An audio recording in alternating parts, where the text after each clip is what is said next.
这个韩剧真的太敢拍了，揭露韩国政商勾结潜规则。黄议员在国会上公布了高层子女透过代理人逃避兵役的事，而在座的多名议员的子女都在名单上，还公布了他们使用违禁药品和接受性招待的事，现场瞬间炸开了锅。黄议员淡定地一一公布了名字，赵议员看着黄议员胜利的眼神，脸都气黑了。瑰丽这边也立即展开了行动，姜振无奈找到了赵雨儿，央求他放过自己。赵议员命令娱乐公司立即歇业，并将调查安排给中央地检。得知舆论已经势不可挡，猜到黄议员是想借机铲除他的左右手，赵议员不以为然，自信地觉得这件事后自己的力量会变得更强，让秘书通知名单上的人想活命就来找他。金部长得到赵议员的指示，命西柚立即召开记者发布会，公布黄议员未公开的内幕，一举改变地检的名声，并调查黄议员拿到名单的渠道是否合法。西柚告知黄议员，不久后就会强力调查他是如何拿到名单的。最奇怪的是，下达这些指示的竟是赵议员。姜振找到张日贤寻求帮助，他现在好不容易将赵雨儿藏起来，承诺只要能逃过这劫，一定会将他救出来。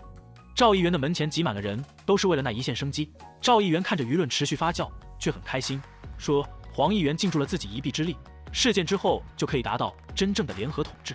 议员们跪求赵议员的帮助，赵议员说他一直在苦恼该怎么解救一直和他一起为国家做事的各位，但是他实在救不了所有人，承诺现在做出牺牲的人也会为他们负责到底。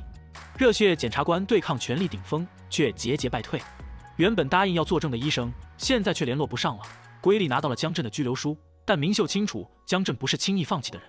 果然，姜振找到赵议员求救，赵议员让姜振想要活命，就要献出自己父亲的命。赵议员告知金部长，他给姜振布置了一份作业，如果他好好完成了，就是能顶替张日贤的人选。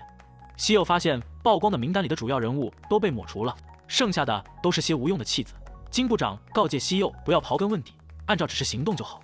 秘书向赵议员汇报，姜振交出了父亲的检举信，出卖父亲捡回了性命，兵役舞弊相关的医生也都送出国了，性招待牵连的艺人也都协议好了，并计划使用姜振给出的底牌掩盖舆论。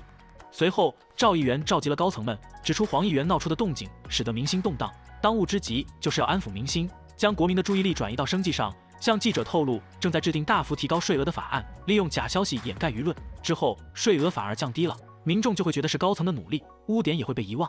姜振被无罪释放，证人医生出国了，赵雨儿也和娱乐公司和平解约，名单上的主要人员也成功脱身。本以为能斩断赵议员臂膀，却还是无用功。西柚并不气馁，决心要让赵议员受到惩罚。瑰丽对于姜振被无罪释放很气愤，转头新闻就播报姜振大义灭亲。而向黄议员提供名单的匿名检举人也被猜测是姜振，姜振突然就成了人民英雄。西柚坚定地说一定会抓住姜振，检察官复仇者联盟也正式成立，为铲除恶势力努力。全厅长安慰西柚屏息以待，恶人总会付出代价，也提醒他放慢速度，避免打草惊蛇。西柚感叹全厅长真的很敏锐，看似不以为意，却掌握着所有情况。财阀和顶级女演员的出轨丑闻霸占头条，财阀女只能舍弃爱情挽救家业。张日贤还以为姜振会救出自己，但他可是连亲生父亲都可以抛弃的人。姜振假意让西柚顾及情分，释放张日贤，并说出他出狱后打算当律师的事，想要借刀杀人，除掉张日贤，换取自己上位。西柚找到程真美，张日贤为了撇清自己，将他说成了彻头彻尾的女骗子，自己只是被利用了而已。西柚劝诫程真美也可以向他学习，将罪责撇到他身上，从而减轻自己的罪行。程真美照着西柚的指示，在记者面前说都是张日贤指使的，但是张日贤并没有错，错的是没能阻止他的自己，只是以为那就是爱情，含泪哭诉自己做错了，还装出怀有身孕的样子。张日贤的其他罪行也被查出，检察官的道德问题再次引发民众讨论。金部长命西柚尽快结束张日贤的审判，挽回检察官的声誉。张日贤数罪并罚，被判处有期徒刑7年。张日贤还在嘱咐姜振一定要抓住西柚，却不成想这样的下场都是因为这位好学弟。赵议员见金会长儿子永俊还是没有反应，决定利用姜振带来的礼物。一众黑客上场扭转舆论风向，瞬间知名财阀和顶级女演员的出轨丑闻登上头条版面。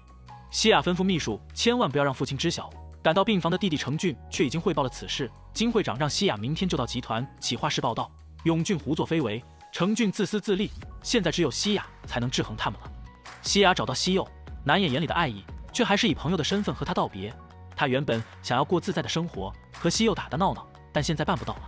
西柚叫住西亚，握住他的手，送给他一个玩偶，让他有难过的事就对他倾诉，继续按照自己的风格生活。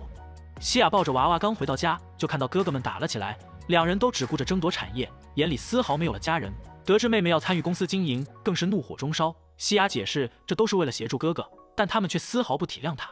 程俊找到赵议员，打算依附他稳固自己的地位，抹去身上的耻辱。赵议员仅用一招鱼儿就轻易上钩，吩咐秘书好好着手准备，马上就要有大事发生了。